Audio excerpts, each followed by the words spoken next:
Hello everyone, आपका स्वागत है आपके चैनल पे। जैसा कि आप जानते हैं कि मैं सीटेट सीटीपी का सीरीज चला रही हूँ। तो आज हमारा है जो 31 दिसंबर 2021 को जो पूछा गया था सीटेट में, उसका क्वेश्चन हम शेयर करेंगे आपके साथ। तो आइए स्टार्ट करते हैं। हमारा पहला क्वेश्चन है, बच्चों के विकास के संदर्भ में निम्नलिखित में कौन सा कथन सही है। तो बच्चों का जो विकास होता है वो सामाजिक, संवेगात्मक, सांस्कृतिक सभी क्षेत्रों में होता है। तो हमारा पहला ऑप्शन दिया हुआ है, विकास के क्षेत्र सुस्पष्ट है और इसका एक दूसरे से कोई संबंध नहीं है। दूसरा है, बालक विकास से संबंधित विभिन्न सिद्धांत बच्चों के विकास के विकास में एक मत है। तीसरा, बच्चों का विकास उनके सामाजिक संदर्भ से प्रभावित होता है। तीसरा, सभी बच्चे के लिए विकास एक निर्बंध और निरंतर प्रक्रिया है। तो इसका करेक्ट आंसर हो जाएगा ऑप्शन 3, बच्चों का विकास उसके सामाजिक संदर्भ से प्रभावित होता है। ऑप्शन 3 के साथ जाएंगे। हमारा अगला क्वेश्चन है, निम्नलिखित में कौन सा तीसरे कक्षा से विद्यार्थियों के स्तर के अनुकूल सूक्ष्म गति कौशल का उदाहरण है। तो सूक्ष्म गति से ही पता चल जाता है कि छोटा सा किसी छोटे से चीज़ का बात किया जा रहा है। तो हमारा पहला ऑप्शन है, दोस्तों के साथ दौड़ना। दूसरा है, एक धागे में मोती पिरोना। दूसरा, सीढ़ी चढ़ना। तीसरा, खरगोश की तरफ फुदकना। तो दौड़ेंगे तो उसमें पैर का यूज होगा, और एक धागा में मोती समाएंगे तो हाथ की अंगुलियों का प्रयोग होगा। सीढ़ी से चढ़ेंगे तो पैर का प्रयोग होगा। खरगोश की तरह कूदेंगे तो पैर का यूज होगा। तो सबसे छोटा पार्ट का कहाँ यूज हो रहा है, धागा में जब मोती डालते हैं तो उसमें। तो हमारा करेक्ट आंसर ऑप्शन 2 हो जाएगा। ऑप्शन 2 के साथ हम जाएंगे।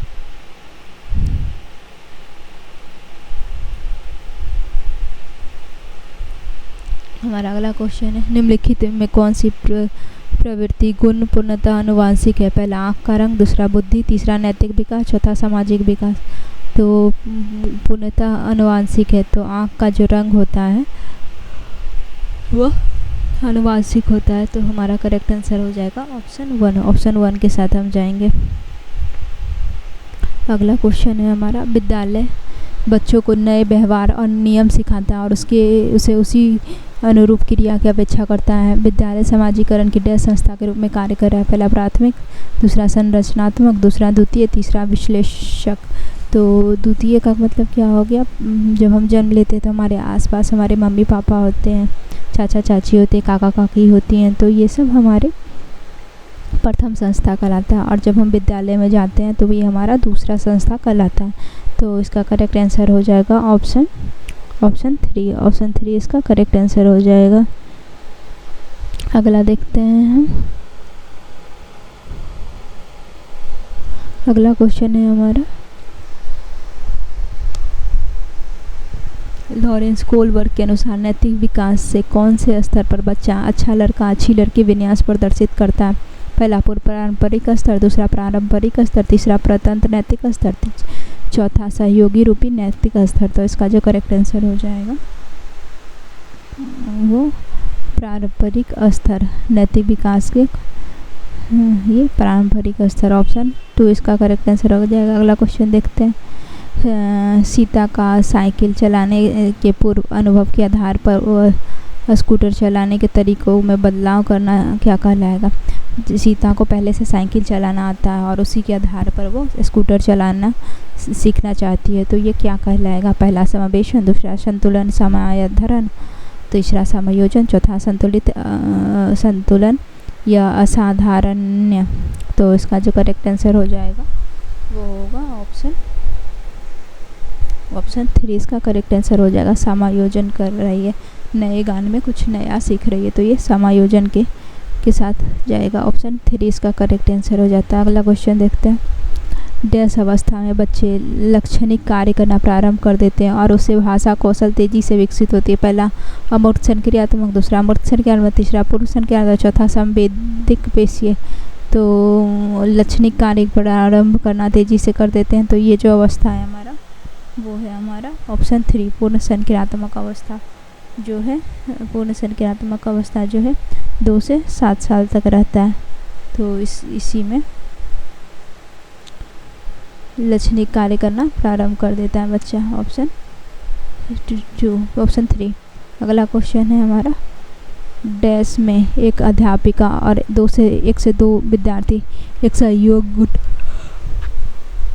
गुट बनाते हैं और एक दूसरे करके लेखांश पर संवाद को आगे बढ़ाते हैं। पहला अन्योन्य शिक्षण, दूसरा पाठ, तीसरा खोज अधिगम, चौथा क्रमक अनुदेशन।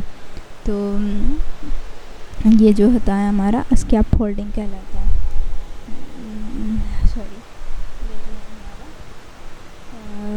ये जो है हमारा अन्योन्य शिक्षण कहलाता है। अन्योन्य शिक्षण कहलाता है इसमें, जिसमें अध्यापिका जो है 2 विद्यार्थी एक सहयोगी गुट बनाते हैं और एक करके लेखांश पर संवाद को आगे बढ़ाते हैं। ऑप्शन 1 के साथ हम जाएंगे। हमारा अगला क्वेश्चन है, प्राथमिक विद्यालय के बच्चों को पढ़ने के लिए लेव वाइगोस्की ने निम्नलिखित में कौन सा तकनीक सुझाया? पहला अनुदेशात्मक पाठ, दूसरा पूर्णवलन, तीसरा संतुलन, चौथा अभिक्रमिक शिक्षण। तो इसका जो करेक्ट आंसर हो जाएगा ऑप्शन 1 इसका करेक्ट आंसर हो जाएगा, अनुदेशात्मक पाठ। ऑप्शन 1 इसका करेक्ट आंसर हो जाएगा। अगला क्वेश्चन देखते हैं, प्रगतिशील शिक्षा के संदर्भ में निम्नलिखित में कौन सा कथन सही है? पहला, कम क्षमता वाले बच्चों की कक्षा में उपेक्षा करना, दूसरा, कक्षा में प्रजातंत्र का कोई स्थान नहीं होना चाहिए, तीसरा, विद्यार्थियों को समस्या समाधान हेतु प्रोत्साहित करना चाहिए, चौथा, कक्षा मुख्यतः पाठ पुस्तक केंद्रित होना चाहिए और सभी नियम शैक्षिक निर्धारण होना चाहिए। तो जो प्रगतिशील कक्षा है इसमें बच्चे जो होते हैं एक्टिव होते हैं, अपने हर कार्य को अच्छे से सीख कर समझ कर तर्क के द्वारा सीखते हैं। तो इसका जो करेक्ट आंसर हो जाएगा ऑप्शन 3, विद्यार्थियों की समस्या समाधान हेतु प्रोत्साहित करना चाहिए। ऑप्शन 3 इसका करेक्ट आंसर हो जाएगा। अगला क्वेश्चन देखते हैं, हार्वर्ड गार्डेनर के अनुसार किसी अन्य व्यक्ति के मनोदशा, स्वभाव और प्रवृत्ति को समझकर प्रतिक्रिया देने की योग्यता को किस नाम से जाना जाता है? पहला, भाषायिक बुद्धि, दूसरा, शारीरिक गत्यात्मक बुद्धि, तीसरा, अंतर्व्यक्तीय बुद्धि, चौथा, अंतर्व्यक्तीय बुद्धि। तो मनोदशा और स्वभाव को समझकर प्रतिक्रिया देना क्या कहलाता है? ऑप्शन 3 इसका करेक्ट आंसर हो जाएगा, अंतर्व्यक्तिक बुद्धि। ऑप्शन 3 के साथ हम जाएंगे। हमारा अगला क्वेश्चन है, लड़की की तरह ना रो तुम लड़के हो, पिता के द्वारा पुत्र को यह कहा गया वाक्य क्या दर्शाता है? तो जैसा कि हम जानते हैं कि हम जब भी जन्म लेते तो हमारा जो कार्य रहता है वो सोसाइटी निर्धारित कर देता है कि लड़का ये करेगा, लड़की वो करेगी। तो ये जो है हमारा जनरल रूढ़िवादिता का एग्जाम्पल है। ऑप्शन 2 के साथ हम जाएंगे। ऑप्शन 2 जो है हमारा करेक्ट आंसर हो जाएगा। अगला क्वेश्चन देखते हैं, निम्नलिखित में कौन सा कथन सतत और व्यापक मूल्यांकन के संदर्भ में सही नहीं है? पहला, वह शिक्षकों के लिए शिक्षार्थियों का निरंतर परीक्षण करने का आसान तरीका है, दूसरा, अध्यापन अधिगम प्रक्रिया में नवीनता प्रक्रिया है, तीसरा, यह विद्यार्थियों में अध्ययन के प्रति रुचि पैदा करता है, चौथा, पारंपरिक पेपर कलम परीक्षण विद्यार्थियों की सभी विशेषता और क्षमता का आकलन नहीं कर पाता है। तो इसका जो करेक्ट आंसर हो जाएगा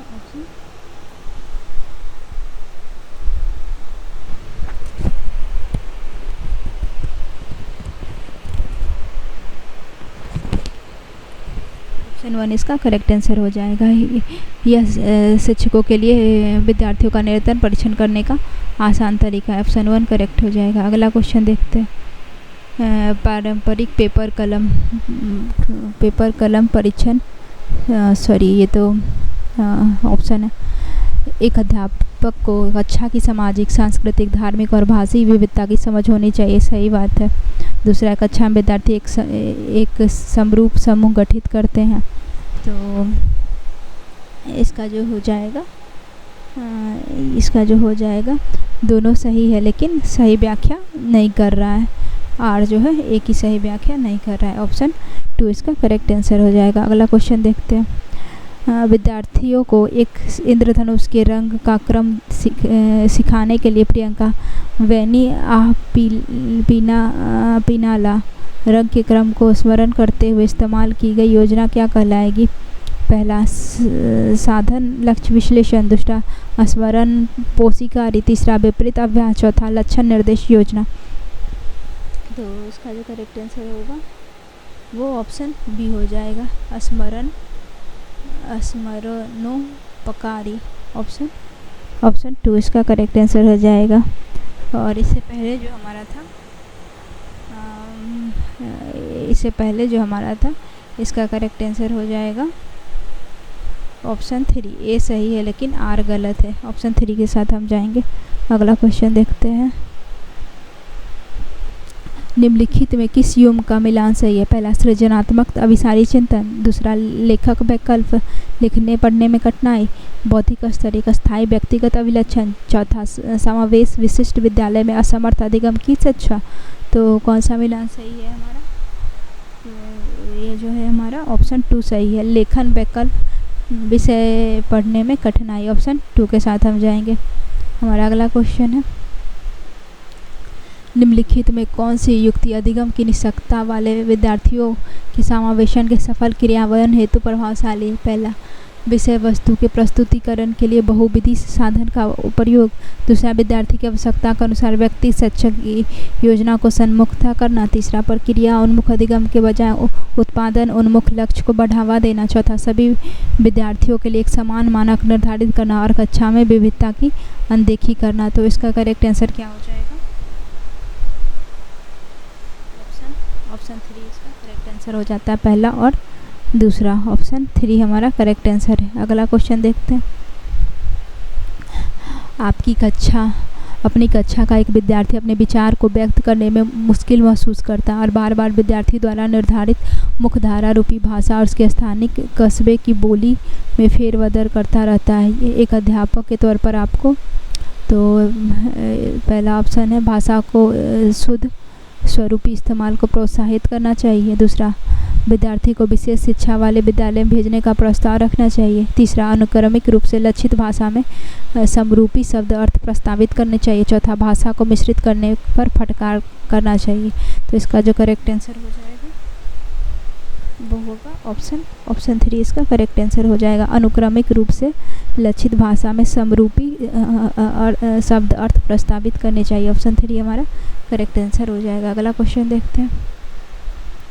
एक समावेशी कक्षा में पहला विशेष आवश्यकता वाले छात्र से अपेक्षा की जाती है कि सभी के उपयोग होने वाले साधारण पाठ्यक्रम में वे अपने अनुकूल बनाएं, दूसरा विशेष आवश्यकता वाले छात्रों को मुख्य धारा शिक्षा के बाहर उनके लिए विशेष रूप से तैयार की गई सामग्री द्वारा पढ़ाया जाता है, तीसरा विशेष आवश्यकता वाले छात्र की शिक्षा का प्रयोजन एक विशेष शिक्षा के साथ एक अलग कक्षा में किया जाता है, चौथा विशेष आवश्यकता वाले छात्र को मुख्य प्रवाह शिक्षा धारा में पढ़ाया जाता है। प्रत्येक छात्र की पूर्ण भागीदारी के लिए सभी अवरोधों को हटाने की वचनबद्धता होती है। तो इसका जो करेक्ट आंसर हो जाएगा ऑप्शन 4 इसका करेक्ट आंसर हो जाएगा। ऑप्शन 4 के साथ हम जाएंगे।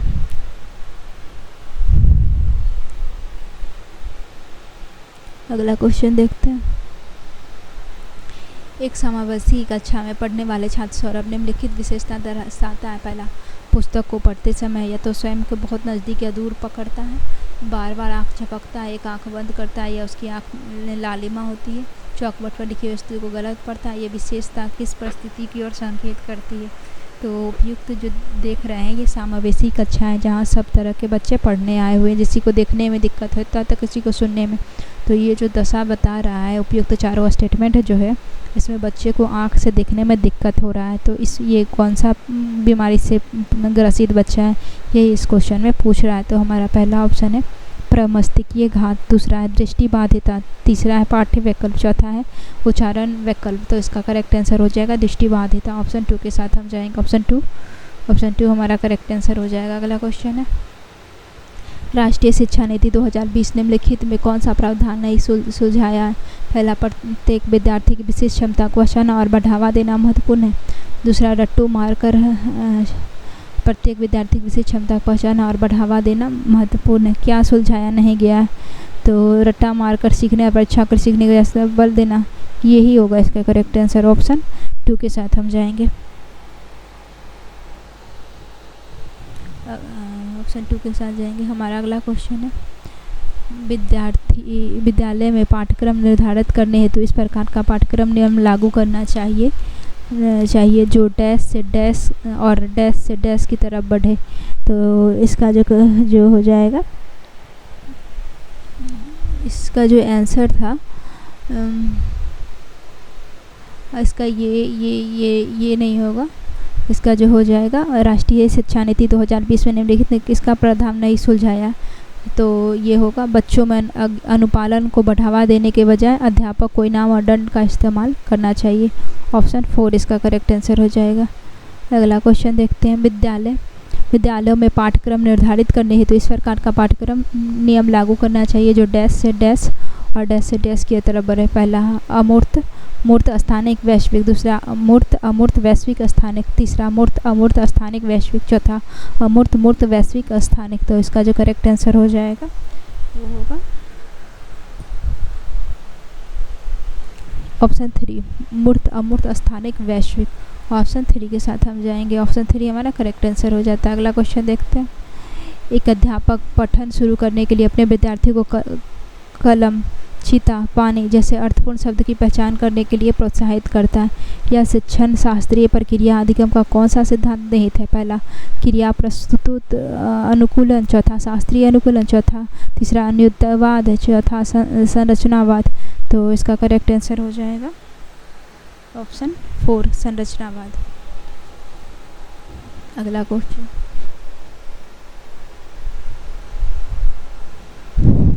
बच्चों के चिंतन में संप्रदायात्मक बदलाव को किस प्रकार प्रोत्साहित किया जा सकता है? पहला दंड प्रयोग करके, दूसरा विभिन्न उदाहरण और बच्चों को तर्क खोजने के लिए कह के, तीसरा बच्चों को सही संप्रदाय का रट्टा मारने के लिए, चौथा बारम वेदन और अभ्यास द्वारा।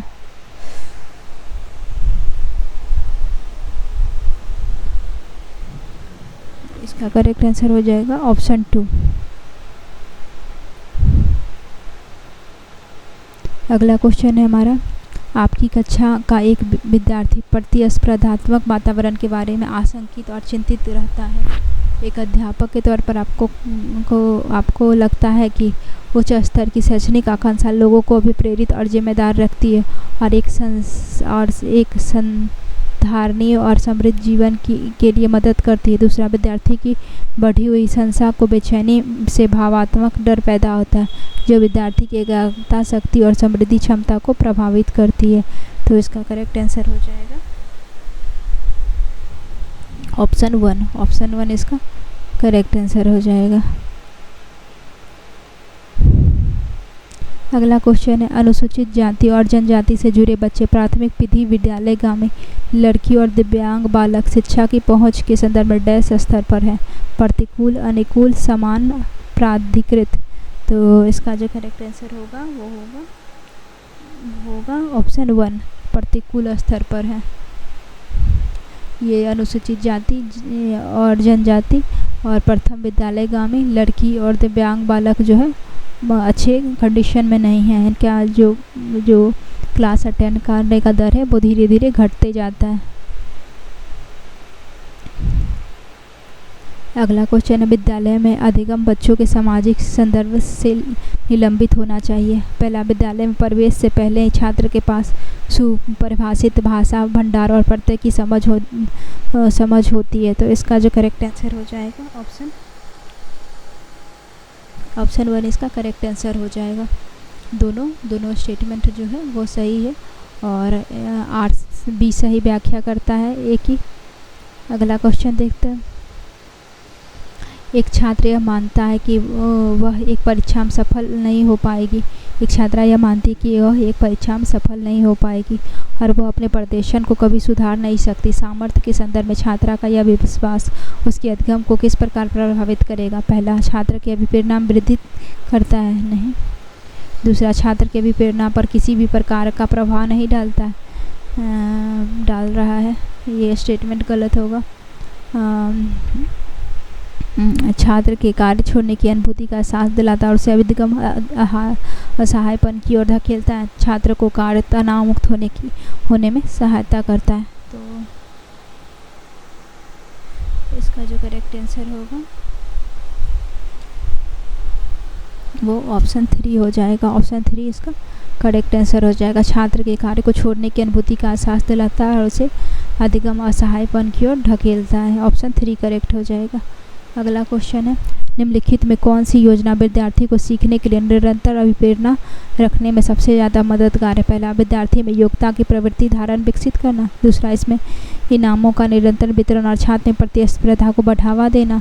तीसरा, असफलता को नियंत्रित करने पर प्रतिपादित करना। विद्यार्थियों में प्रदर्शन अभिमुखी लक्ष्यों को बढ़ावा देना। तो इसका करेक्ट आंसर हो जाएगा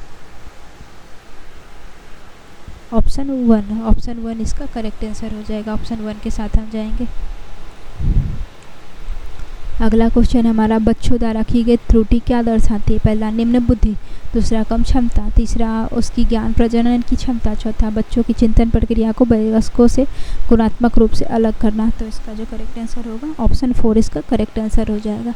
बच्चों की चिंतन प्रक्रिया जो वयस्क की गुणात्मक रूप से अलग करता है। ऑप्शन 4 इसका करेक्ट आंसर हो जाएगा। ओके, आज के लिए इतना ही। धन्यवाद।